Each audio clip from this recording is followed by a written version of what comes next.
하나님 말씀 다니엘 4장입니다. 다니엘서 4장 우리 한 부분 읽도록 하겠습니다. 7절까지 1237페이지 다니엘서 4장 1절에서 7절 우리 한 절씩 교도하도록 하겠습니다. 느부갓네살 왕이 천하에 거주하는 모든 백성들과 나라들과 각 언어를 말하는 자들에게 조서를 내리노라. 원하노니 너희에게 큰 평강이 있을지어다. 즉히 높으신 하나님이 내게 행하신 이적과 놀라운 일을 내가 알게 하기를 즐겨하노라. 참으로 크도다. 그의 이적이요 참으로 능하도다. 그의 놀라운 일이요 그의 나라는 영원한 나라요 그의 통치는 대대에 이르리로다. 나 느부갓네살이 내 집에 편히 있으며 내 궁에서 평강할 때 한 꿈을 꾸고 그로 말미암아 두려워하였으니 곧 내 침상에서 생각하는 것과 머릿속에서 받은 환상으로 말미암아 번민하였었노라. 이러므로 내가 명령을 내려 바벨론의 모든 지혜자들을 내 앞으로 불러다가 그 꿈의 해석을 내게 알게 하라 하였더라. 그때 박수와 술객과 갈대아 술사와 점쟁이가 들어왔으므로 내가 그 꿈을 그들에게 말하였으나 그들이 그 해석을 내게 알려주지 못하였느니라. 아멘. 지금 이 3장과 4장의 이제 사건의 이 연도의 갭은 약 한 15년 정도 이렇게 지난 것으로 우리가 이제 계산할 수가 있습니다. 그래서 지금 뭐냐면 15년이 지난 다음에 이제 또 다른 이제 꿈을 이제 꾸게 된 거죠.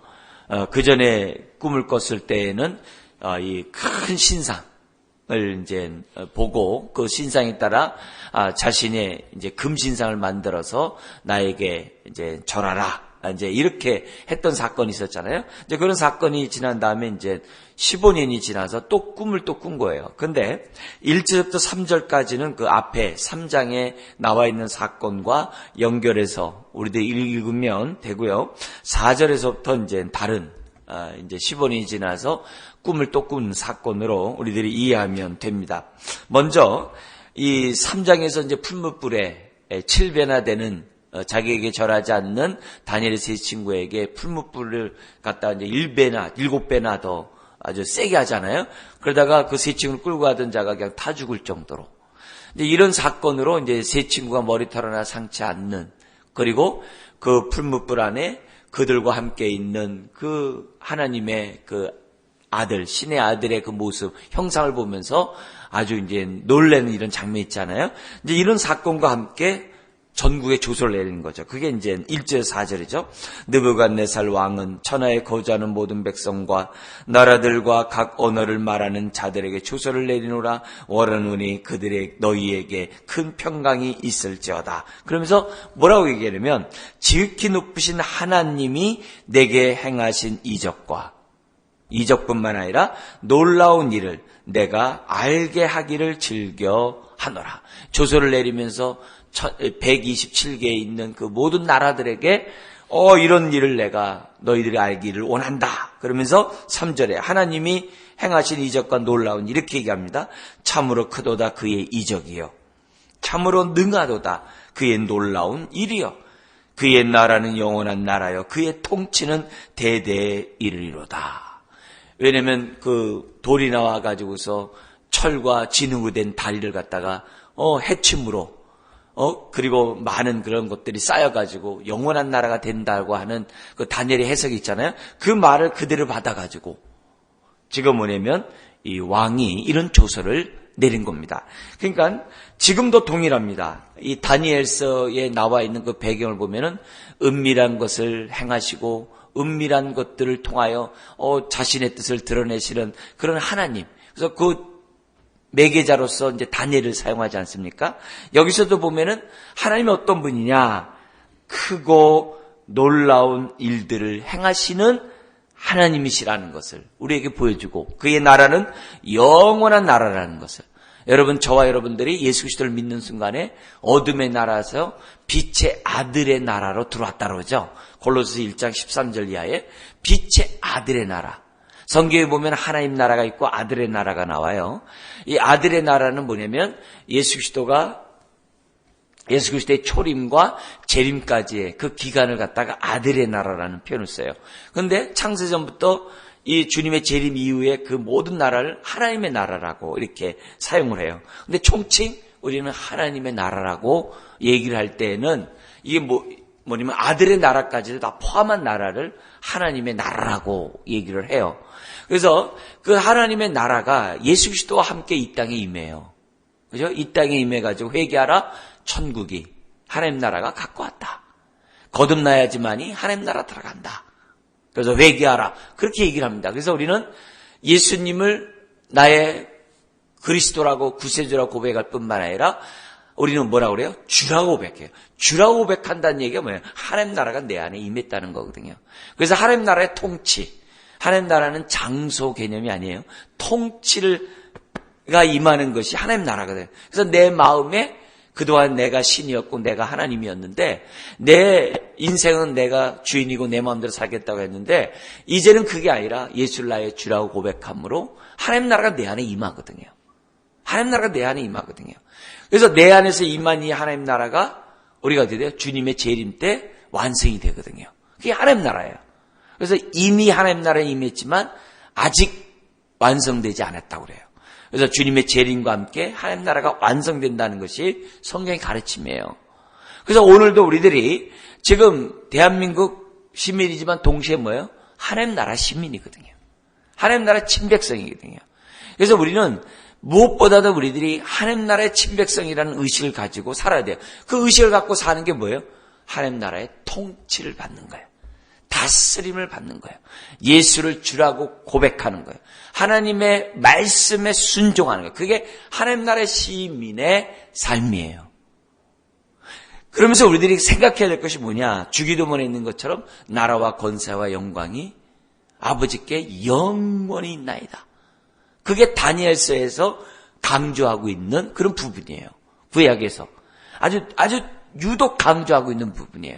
그래서 나라와 권세의 영광이 아버지께 영원히 있나. 지금 뭐냐면 느부갓네살 왕이 얘기하는 거예요. 3절에 그의 나라는 영원한 나라요, 그의 통치는 대대에 이르르다. 오늘도 마찬가지예요. 역사적으로 기독교를 갖다가 환대했던 나라는 없어요. 예. 그게 로마가 국교를 인정해가지고 환대하지 않았느냐 이렇게 생각할 수도 있지만 반대로 얘기하면 그것 때문에 왕이 예수를 믿으면 저 종들도 다 믿어야 돼요. 그래서 사람들이 회개하지 아니하고 예수를 믿는 거예요. 그러니까 뭐냐면 기독교가 종교화되는 거예요. 그리고 또 어떻게 돼요? 그것으로 인해서 기독교가 타락하게 되는 그런 배경도 돼요. 그래서 우리가 이 여러 가지 상황을 보면은 하여튼 지금도 기독교에 대해서 사람들이 좋게 생각하지 않는다. 미국이란 나라가 성경에 손을 얹고 대통령 선거를 하지만은 그렇지도 않아요. 어쨌든 그러나 우리들이 생각할 때 항상 마음에 뭐냐? 하나님 나라는 영원한 나라다. 그래서 예수님이 하나님 나라라는 비유를 설명할 때 어떤 비유를 썼어요?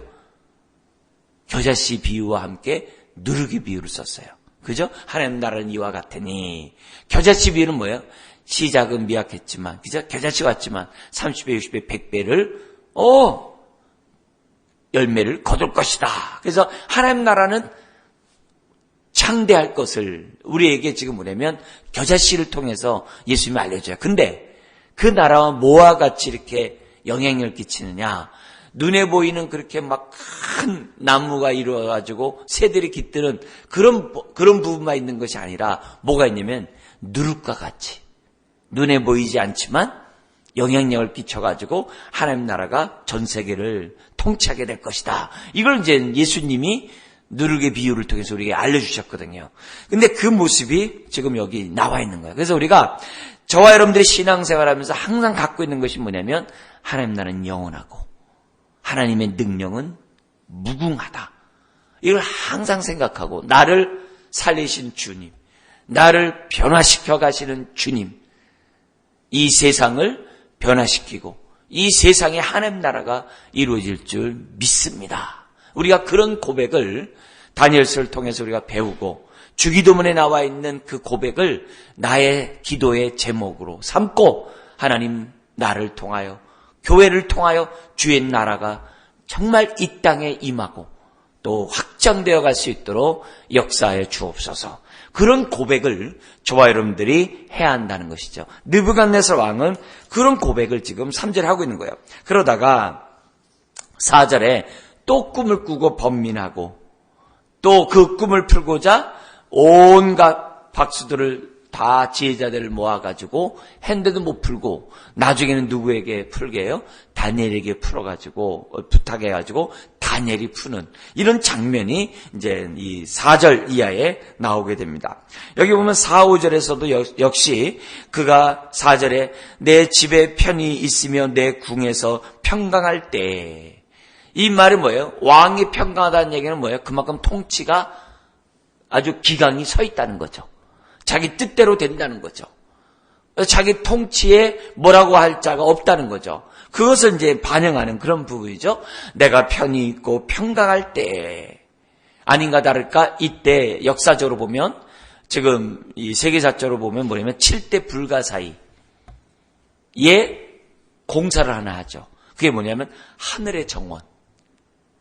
하늘의 정원을 만들어 가지고서 아주 그냥 어마어마한 거기 유브라데스 강, 티그리스 강 그 물을 끌어다가 아주 하늘의 정원, 그 사막에 하늘의 정원을 만든 건 사건, 불가사의 그런 아주 큰 공사를 이루거든요. 그럴 때예요. 그러니까 모든 것들이 자기 손에 대고 그 어마어마한 큰 공사를 이루면서 거기서 자기가 이제 평안히 있을 때 이제 그런 표현입니다. 근데 뭐냐면 꿈을 꾸는 거예요. 큰 나무에 대한 꿈을 꾸는데 너무나도 그 꿈이 이상해가지고 5절에 자기가 내 침상에서 생각하는 것과 머릿속에서 받은 환상으로 말미암아 번민하였었노라. 옛날에 꿨던 그 꿈의 모습을 생각하게 됩니다. 그러자 6절 7절에 온갖 박수와 술객과 갈대와 술사들을 점쟁이 다 불러도 풀고자 했지만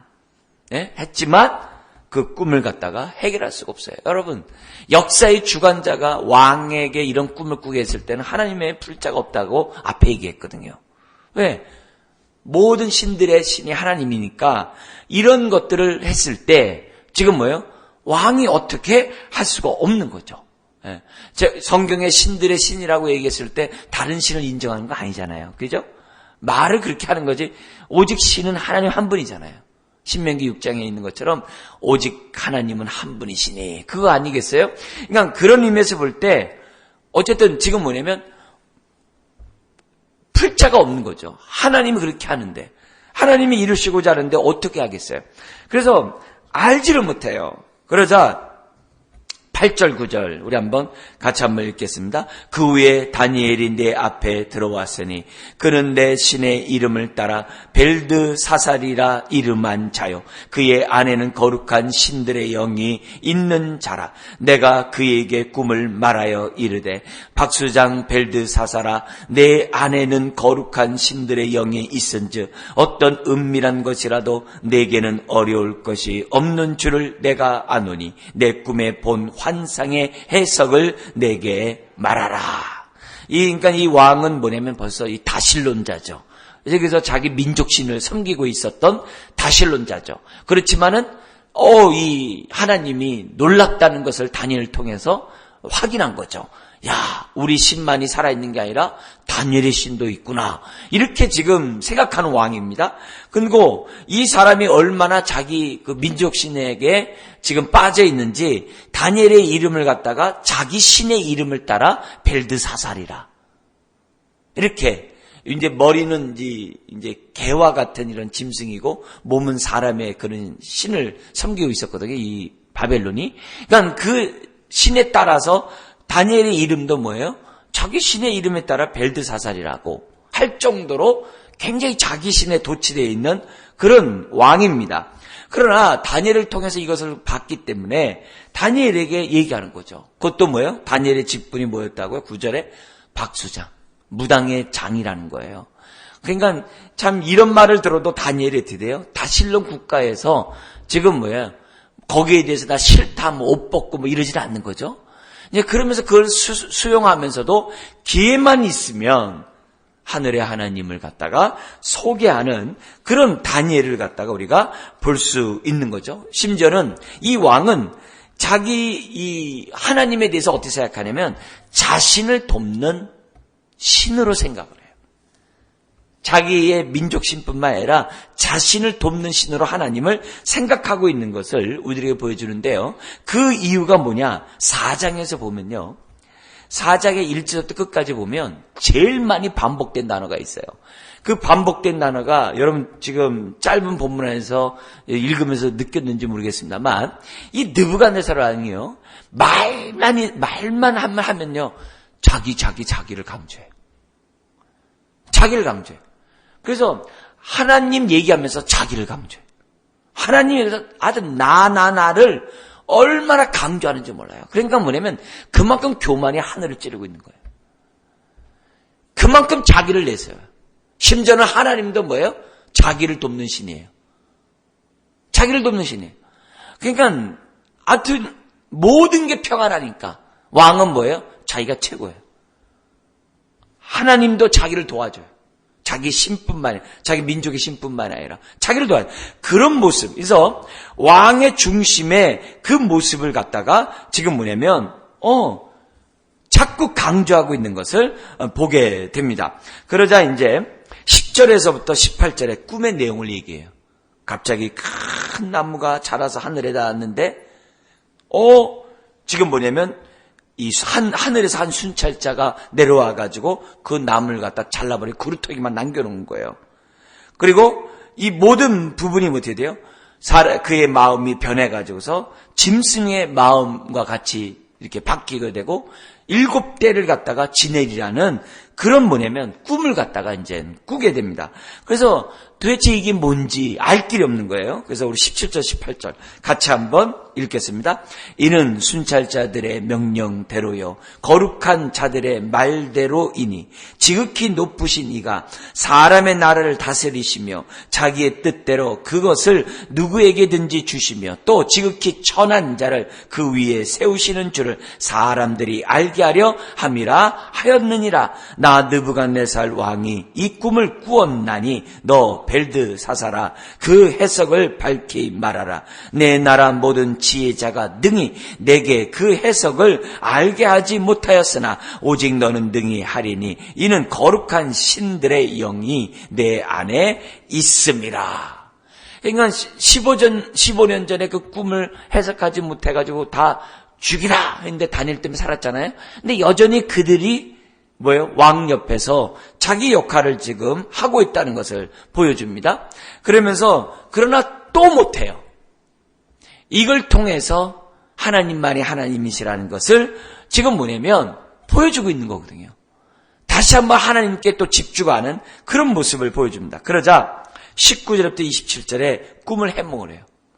근데 그 얘기를 듣자마자 이 다니엘의 태도를 보세요. 왕 앞에 선 이 다니엘. 하나님의 영으로 가득한 이 다니엘의 태도를 보세요. 19절 한 번 더 읽겠습니다. 벨드사살이라 이름한 다니엘이 한동안 놀라며 마음으로 번민하는지라. 왕이 그에게 말하여 이르기를 벨드사살아 너는 이 꿈과 그 해석으로 말미암아 번민할 것이 아니니라. 벨드사살이 대답하여 이르되 내 주여 그 꿈은 왕을 미워하는 자에게 응하며 그 해석은 왕의 태적에게 응하기를 원하나이다. 그러니까 벌써 이 왕 앞에서 왕을 높이고 자기가 겸손히 행동하는 이런 모습들, 이런 모습이 왕에게 환심을 사는 거죠. 왜? 덕을 세우는 거니까. 덕을 세우니까. 그러니까 다니엘의 모습을 보면 조금도 교만함이 없어요. 앞으로 세상이 이제 종교다원주의로 팽배돼요. 그리고 종교다원주의 법들이 만들어지게 돼요. 그래서 다른 종교에 대해서 비판적이 하지 못하게 돼요. 이런 일들이 이제 벌어지게 돼요. 그리고 다른 신을 섬기는 사람이 막 법을 만들고 세상을 통치하고 막 그런 일들이 벌어질 수도 있는 상황이에요. 그럴 때 하나님 믿는 우리들이 어떤 태도로 이 세상을 살아가고 그 속에서 살아야지 하나님을 보여주는가, 하나의 샘플을 보여주는 사람이 다니엘일 수 있어요. 그러니까 이런 것들을 우리들이 잘 생각하고 이런 날이 오지 않길 바라야 되지만 언제 그런 날이 올는지 몰라요. 왜요? 그런 걸 통해 하나님만이 하나님인 것을 하나님이 보이실 수 있거든요. 우리가 사는 세대에. 얼마든지 그럴 수 있거든요. 왜? 다실론이 팽배한 그 세상 속에 하나님만이 하나님인 것을 보여줄 그런 날이 올 거 아니겠어요? 그렇잖아요? 그런 것들을 생각해 볼 때 정말 우리들이 정말 이런 다니엘의 이런 태도들은 저와 여러분들이 잘 생각해야 한다는 거죠. 그러면서 20절에서 22절 그 꿈 얘기예요. 그 왕이 자라서 견고해지고 창대해지고 하늘에 닿을 때까지 권세가 정말 넘쳐나지만 23절 25절 왕은 사람에게 쫓겨나서 들짐승과 함께할 것이고 미쳐서 소처럼 풀을 먹을 것이며 하늘의 이슬에 젖을 것이며 이런 날이 7년이 7대를 지날 것입니다. 그러면서 25절 같이 한번 읽겠습니다. 왕이 사람에게서 쫓겨나서 들짐승과 함께 살며 소처럼 풀을 먹으며 하늘 이슬에 젖을 것이요 이와 같이 7대를 지날 것이라. 그때 지극히 높으신 이가 사람의 나라를 다스리시며 자기의 뜻대로 그것을 누구에게든지 주시는 줄을 아시리이다. 그래서 왕의 교만을 하나님이 꺾어버리는 거죠. 왕의 교만을. 그래서 모든 주권이 하나님께 있다는. 그래서 역대상 29장에 부와 귀가 하나님께로 말미암고 하나님께 돌아가고 하나님은 뜻하신 자를 높이기도 하며 낮추시기도 하신다 그랬어요. 오늘 우리 이것을 우리가 믿어야 되는 거죠. 역사의 주관자이신 하나님이 다 그렇게 하신다는 거죠. 그래서 그 얘기를 지금 다니엘이 하는 거예요. 근데 이 말을 하기 전에 다니엘의 말이 밉지 않은 이유가 뭐예요? 19절에 아까 그랬잖아요. 이 모든 게 왕을 미워하는 자에게 대적자들에게 임하기를 원합니다. 벌써 그렇게 다니엘이 말했기 때문에 이런 말이 돼요? 믿지가 않는 거예요. 그걸 갖다가 뭐예요? 신의 계시로 받아들이는 그런 모습이에요. 그러면서 26절 27절에 이렇게 얘기합니다. 또 그들이 그 나무 뿌리에 굴을 터기를 남겨두라 하셨은즉 하나님이 다스리는 줄 왕이 깨달은 후에야 왕의 나라가 견고하리이다. 이 나라가 굴터기가 남는구나. 다시 시작할 수 있구나. 소망을 얘기를 해요. 그러면서 27절 그런즉 왕이요 내가 아뢰는 것을 받으시고 공의를 행함으로 죄를 사하고 가난한 자를 긍휼히 여김으로 죄악을 사하소서. 그리하시면 왕의 평안함이 혹시 장구하리이다 하니라 하면서 희년 하나님 나라가 임하면 죄사함이 있고 하나님 나라가 임하면 모든 것이 공평하고 공의롭고 정말 가난한 자들을 갖다가 함께 사랑으로 도와주는 그 하나님 나라의 그 모습을 지금 어떻게 돼요? 27절에 설명해요. 그래서 하나님의 통치를 받는 왕이 되어야 할 것을 27절에 설명하고 있는 것을 우리들에게 지금 보여주고 있어요. 그러니까 다니엘은 그런 상황 속에서도 뭐예요? 틈만 남아 하나님 얘기하는 거예요.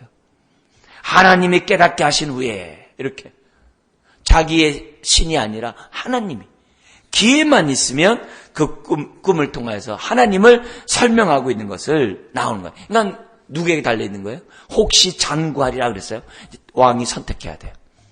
지금 회개하고 겸손하고 그리고 가난한 자를 돕고 죄인들을 용서하고 이런 모습을 왕이 공의롭게 통치하면 하나님이 혹시 장구하리라. 그루터기가 남아있으니까 다시 일어날 것이라는 소망을 줍니다. 그래서 28절에서 37절 그 꿈대로 또 하나님의 뜻대로 왕이 지금 어떻게 돼요? 이루어져요. 그래서 7년 동안 정말 회개의 기회를 갖다가 뜻대로 되는데 기회를 줍니다. 우리 한번 29절 30절 한번 읽어볼까요? 12달이 지난 후에 내가 바벨론 왕궁 지붕에서 거닐세 나 왕이 말하여 이르되 이 큰 바벨론은 내가 능력과 권세로 건설하여 나의 도성으로 삼고 이것으로 내 위엄의 영광을 나타낸 것이 아니나 하였더니 이 말은 뭐예요? 1년이라는 회개 기회를 줬어요. 그러나 7대 불가 사이에 그 왕국을 딱 보고서 어떻게 돼요? 회개를 안 해요. 안 해요. 그러니까 어떻게 돼요? 7년이라는 그 모습을 갖다가 32절에 되는 거예요. 미쳐서 7년간 짐승처럼 사는 거예요. 그게. 그러면서 34절 우리 같이 한번 읽겠습니다. 그 기한이 참에 나 느부갓네살이 하늘을 우러러 보았더니 내 총명이 다시 내게로 돌아온지라. 이에 내가 지극히 높으신 이에게 감사하며 영생하시는 이를 찬양하고 경배하였나니 그 권세는 영원한 권세요 그 나라는 대대에 이르리로다 하면서 자기의 뭐예요? 정신이 돌아와서 보니까 다니엘이 한 말이 기억하는 거죠. 그래서 중요한 건 바로 그 34절에 하늘을 우러러 보았다는 거예요. 이게 뭐예요? 겸손했다는 거죠. 그러자 총명이 자기에게 돌아왔고, 그리고 35절 이 세상의 모든 것은 주님 뜻대로 되는구나. 하늘에서의 뜻이 이 땅에 이루어지는구나. 주기도문에 나와 있는 것처럼. 36절 그 다음에 왕의 총명이 돌아오면서 왕의 위엄이 지금 회복이 돼요. 그러면서 37절 읽고 우리 마치겠습니다. 그러므로 지금 나 느부갓네살은 하늘의 왕을 찬양하며 칭송하며 경배하노니 그의 일이 다 진실하고 그의 행하심이 의로우심으로 교만하게 행하는 자를 그가 능히 낮추심이라. 예수님이 이 땅에 오셔서 말합니다. 회개할 하나님 앞에서 가슴치는 그 죄인과 세리와 하나님 앞에서 감사합니다 감사하는 그 바리새인, 그 둘 중에 누가 응답받고 내려가겠느냐. 오늘 우리가 이 시간에 하나님 앞에 나왔어요. 오직 하나님만이 하나님이시고 저와 여러분들이 정말 세리처럼 감히 하나님 앞에 말 못하고 가슴만 치는 그런 낮은 자, 우리가 그런 자가 하나님 나라가 내 안에서 온전히 임한 자임을 믿습니다. 기도하겠습니다. 하나님 아버지, 인간의 모든 지혜와 총명을 주관하시는 분 또한 하나님이신 것을 믿습니다. 모든 것이 하나님의 뜻 안에서 이루어짐을 믿습니다. 그리고 주의 나라는 영원한 나라인 것을 믿습니다. 겸비함으로 주의 나라가 내 안에서 우리 안에서 온전히 이루어지게 해주시고, 또한 겸비함으로 이 땅에 하나님 나라가 임하는 통로가 되는 우리 모든 사람 되게 하여 주시옵소서. 하나님만이 하나님인 것을 날마다 고백하는 주의 자녀 되게 하여 주옵소서. 예수님의 이름으로 기도드리옵나이다. 아멘.